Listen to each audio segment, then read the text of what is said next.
Un déboulé, un carnaval de tradition antillaise dans l'enceinte du Panthéon. L'artiste Raphaël Barontini souhaitait une inauguration en fanfare pour son exposition, histoire de jouer avec le côté solennel du lieu. Moi, j'ai voulu créer ma propre cérémonie, qui est une performance d'art contemporain avec de la musique traditionnelle de la Guadeloupe, qui est la musique des déboulés. Les peintures bannières qui sont arrivées avec la performance, c'est un panthéon imaginaire que j'ai conçu. Le plasticien, dont une partie des racines est en Guadeloupe, a conçu une exposition à la hauteur de l'écrin prestigieux du Panthéon. Bannière flamboyante et tenture monumentale, dédiée à l'histoire de l'esclavage et à ses résistants.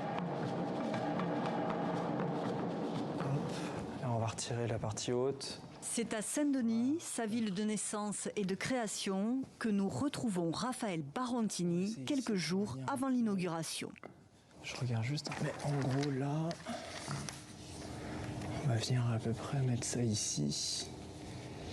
Je vais juste regarder là-bas ce que ça donne.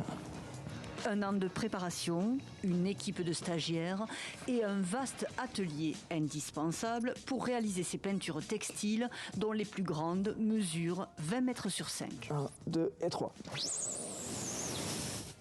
Là, j'étais en train de sérigraphier un dernier élément qui était dans la composition.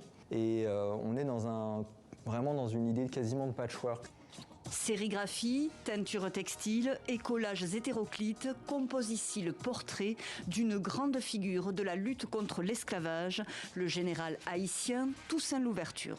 Ce Toussaint imaginaire, je l'installe sur un cheval qui est issu d'une sculpture qui est devant le château de Versailles. C'est une sculpture représentant Louis XIV sur un cheval. Et je viens proposer un Toussaint Louverture en superbe avec le drapeau haïtien et ses décorations d'apparat.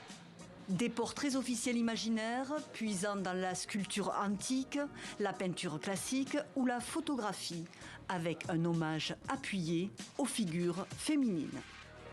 Ce portrait-là, c'est un portrait de Sanité Belair, qui était une compagnonne d'armes de Toussaint Louverture. Le visage provient d'un fond photographique, ethnographique du Quai Branly. C'est une image d'une femme prise au Cameroun.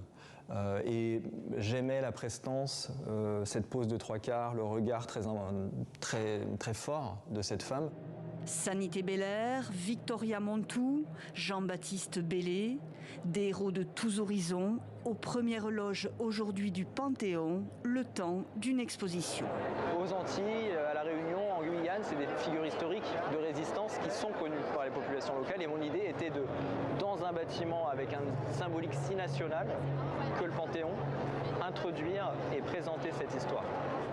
Un émouvant travail de mémoire pour compléter l'histoire et honorer ces résistants oubliés.